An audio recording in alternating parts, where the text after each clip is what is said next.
আসসালামু আলাইকুম বন্ধুরা, welcome to my channel technical master 24।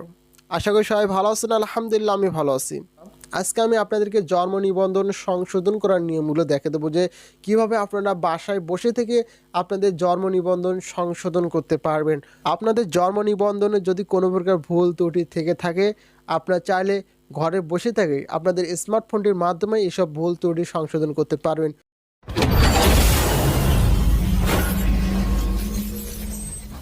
তো গাইস, এর জন্য আপনাদেরকে সরাসরি ক্রোম ব্রাউজারে আসতে হবে। আসার পর এখানে সার্চ করতে হবে যে bdriscop.bd লিখে। ওকে, তারপর যে ওয়েবসাইটে চলে এসেছে এরপরে আপনারা দেখতে পাচ্ছেন যে 3 ডট মেনু, এখানে ক্লিক করবেন। তারপর দেখছেন জন্ম নিবন্ধন, আমরা সরাসরি এখানে ক্লিক করব।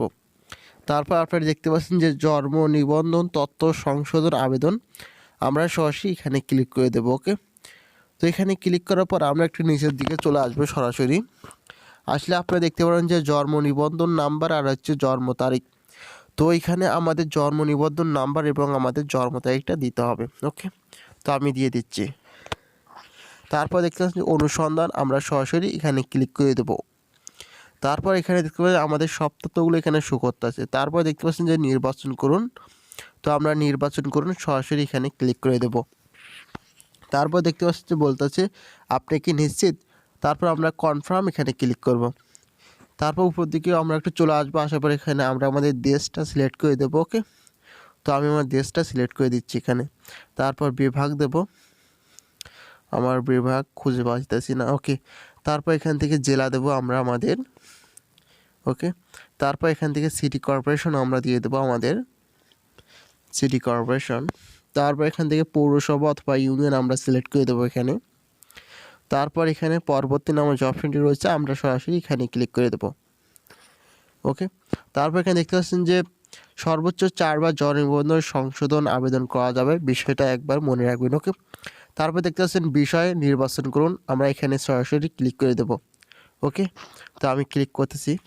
তারপর বলতেছি এখানে নাম বা আপনি কি সংশোধন করতে চান, নাম বাংলায় নাকি নাম ইংরেজিতে, নাকি জন্ম তারিখ, নাকি পিতা মাতার কততম সন্তান, নাকি লিঙ্গ, পিতার নাম বাংলায় মাতার নাম বাংলায়, পিতার নাম ইংরেজিতে মাতার নাম ইংরেজিতে, নামের প্রথম অংশ বাংলায় নামের শেষ অংশ বাংলায়, নামের প্রথম অংশ ইংরেজিতে নামের শেষ অংশ ইংরেজিতে, জাতীয়তা এনআইডি। আপনি কি সংশোধন করতে চাচ্ছেন আপনাকে এটা নির্বাচন করতে হবে।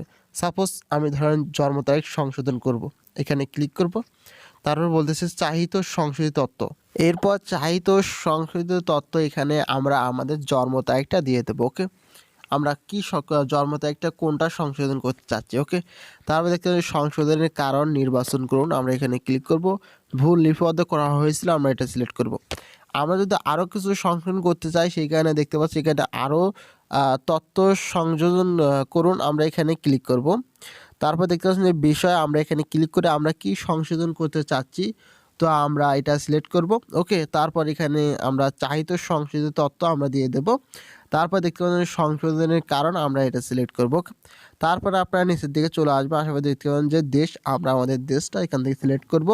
তারপর এখান থেকে বিভাগ, তারপর জেলা আমরা সিলেক্ট করে দেবো। ওকে, তারপর সিটি কর্পোরেশন আমি দিচ্ছি সিটি কর্পোরেশন। তারপর এখান থেকে পৌরসভা, তারপর হচ্ছে ওয়ার্ড নাম্বার, তারপর হচ্ছে ডাকঘর প্রথমে বাংলায় লিখতে হবে, তারপর ইংরেজিতে লিখতে হবে। তারপর গ্রাম বা পাড়া মহল্লা প্রথমে বাংলায় তারপর ইংরেজি, তারপর প্রথম সড়ক নাম্বার প্রথমে বাংলায় তারপর সড়ক নাম্বার তারপর ইংরেজিতে লিখতে হবে। ওকে, তারপর এইভাবে আরও একটা ফর্ম রয়েছে স্থায়ী ঠিকানা, তো আমরা এই ফর্মটা আবার সুন্দরভাবে পূরণ করব। ওকে, অর্থাৎ এখানে যে কয়টা ফর্ম রয়েছে আমরা সব কয়টা ফর্মে এখানে সুন্দরভাবে পূরণ করব। ওকে, তো পূরণ করার পর আমরা নিচের দিকে চলে আসবো। আসার পর দেখতে পাচ্ছেন যে আবেদনকারীর তথ্য, এটা কি আবেদন করতেছি, আমরা আবেদন করতেছি নাকি আমাদের পিতামাতা আবেদন করতেছি নাকি অন্য কেউ। যেহেতু আমরা আবেদন করতেছি আমরা নিজ দেব। তারপর দেখতে পাচ্ছেন যে ফোন নাম্বার এবং ইমেল, তো আমরা এখানে আমাদের ফোন নাম্বার এবং ইমেলটা দিয়ে দেবো। ওকে, তো আমি দিয়ে দিচ্ছি।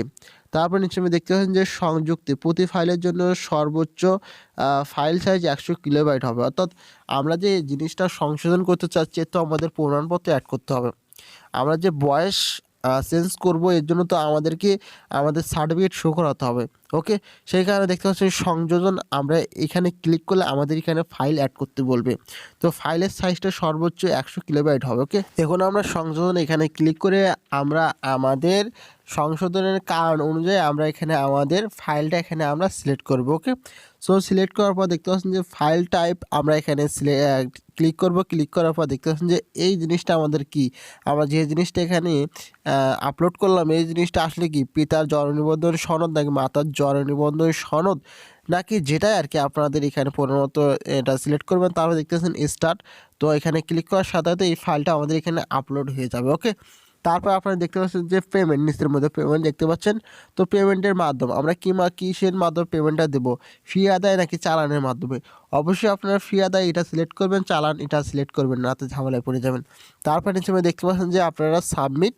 তো আমরা সাবমিট এই অপশনে সরাসরি ক্লিক করে দেবো। ওকে, তো আমি সাবমিট এখানে ক্লিক করে দিয়েছি, একটু লোড নেবে। যাই, তারপর এখানে দেখতে পাচ্ছেন যে সাকসেসফুলি আপনার আবেদনটি সাবমিট করা হয়েছে। ওকে, তো জন্ম নিবন্ধন আবেদনটি সংশ্লিষ্ট কার্যালয়ে দাখিল হয়েছে এবং বলা হচ্ছে যে আপনার আবেদনপত্রের নাম্বার, এখানে আমাদেরকে একটা আবেদনপত্র নাম্বার দেওয়া হয়েছে। তারপর আপনারা নিশ্চয়ই দেখতে পাচ্ছেন যে আবেদনপত্র প্রিন্ট করুন, এখানে ক্লিক করে আমাদের আবেদনপত্রটি প্রিন্ট করতে হবে। যেহেতু আমাদের এটা স্মার্টফোন, সেই কারণে আমরা এটা তো প্রিন্ট করতে পারবো না। আমরা আমাদের আবেদনপত্রের নাম্বারটা নিয়ে যে কোনো নিকটস্থ কম্পিউটার দোকানে দিলে তারা আমাদেরকে একটা প্রিন্ট দিয়ে দেবে। ওকে, আমরা আমাদের এই প্রিন্ট কপিটা সহকারে আমরা আমাদের এখানে যে ফাইলগুলো অর্থাৎ যে প্রমাণপত্রগুলো অ্যাড করলাম এগুলো নিয়ে আমাদের নিকটস্থ উপজেলা অথবা যেটাকে ইউনিয়ন বলা হয় আর কি, আমরা এখানে চলে যাব। অর্থাৎ আমরা আমাদের জন্ম নিবন্ধন যেখানে গিয়ে সংশোধন করতাম আমরা এখানে চলে যাব। যাওয়ার পর আমরা আমাদের ফাইলগুলো তাদেরকে শো করাবো, দেখাবো। তাদেরকে দিলে তারা আমাদের কিছুদিনের মধ্যে আমাদের সংশোধিত জন্ম নিবন্ধনটা আমাদেরকে দিয়ে দিবে। ওকে, আরেকটা বিষয় হচ্ছে যে আমরা যদি আমাদের প্রিন্ট কপিটা এবং আমাদের প্রমাণপত্র সহকারে আমরা যদি ইউনিয়ন পরিষদে জমা না দিতে পারি, তাহলে 15 দিনের মধ্যে যদি না দিতে পারে তাহলে কিন্তু আমাদের আবেদনটি বাতিল করা হবে। ওকে।